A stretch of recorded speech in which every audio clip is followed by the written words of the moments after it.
Welcome to the Whiskey Rant, the channel where I drink whiskey and I rant.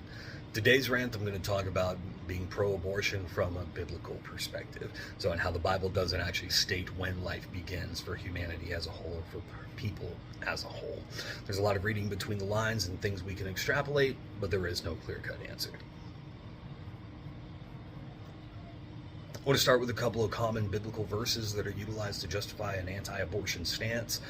First one, Deuteronomy chapter 30, verse 19, really just says choose life, which doesn't actually address when the Bible thinks life begins.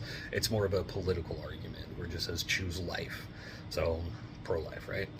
Another one, Psalms 139, again, doesn't really address when life begins or when personhood begins. It simply goes on to talk about God being both omniscient and omnipotent. It doesn't reference anything so in regards to when life would actually begin on that.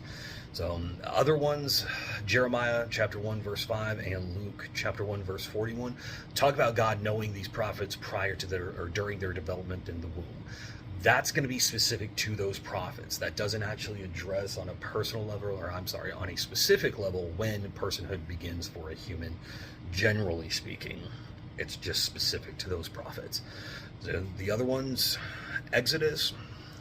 In Exodus, it talks about if two men are fighting and a pregnant woman gets in between them, or a pregnant woman is injured during the fight, that if she miscarries, then a fine is to be paid to the husband or paid to the father. So, and that amount is to be determined by the father as well as the judges. So it treats the fetus like a piece of property, not a person. The other thing is that if the woman or the pregnant woman is injured, then it says eye for eye, tooth for tooth, meaning that the mother or the carrier of the baby or the carrier of the fetus, so they have actual personhood. So if they die or killed or injured, then it's eye for eye, tooth for tooth. So if the fetus is injured or killed, then it's pay a fine.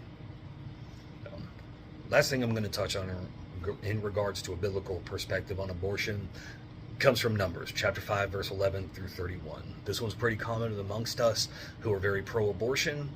So it talks about how if a husband believes that his wife has cheated on him, he'll go to the priests and they'll create an abortifacient, give it to the woman, and if it causes an abortion, so she was unfaithful. However, if it does not, then she'll have a bunch of kids, so and she'll be fruitful and all that good shit. It's fucking stupid. So it's ultimately what this is going to boil down to. So nowhere in the Bible does it actually specify when life begins. There's a bunch of things that we can extrapolate and try to interpret. So when it begins, and even the ones that I just read, those all give answers. So in regards to it not actually beginning at fertilization or at conception. So in fact, the only clear-cut one says that it begins at birth. So which I don't know anybody who believes that it begins the moment that you're born. But everybody that I know believes that life begins somewhere between conception and birth, and there's that whole 9-month period or however long it is, so for the life to actually develop in personhood to be obtained. So again, even according to the Bible, you cannot use that to justify an anti-abortion stance. And even if you could, your Bible should not dictate to anybody else how they live. So that is entirely a you choice, or a you issue. So it has nothing to do with anybody else. Your Bible says you can't get a divorce? Great, don't get one. Don't tell me that I can't have one. Your Bible says that you can't do, I don't know, you can't eat shellfish.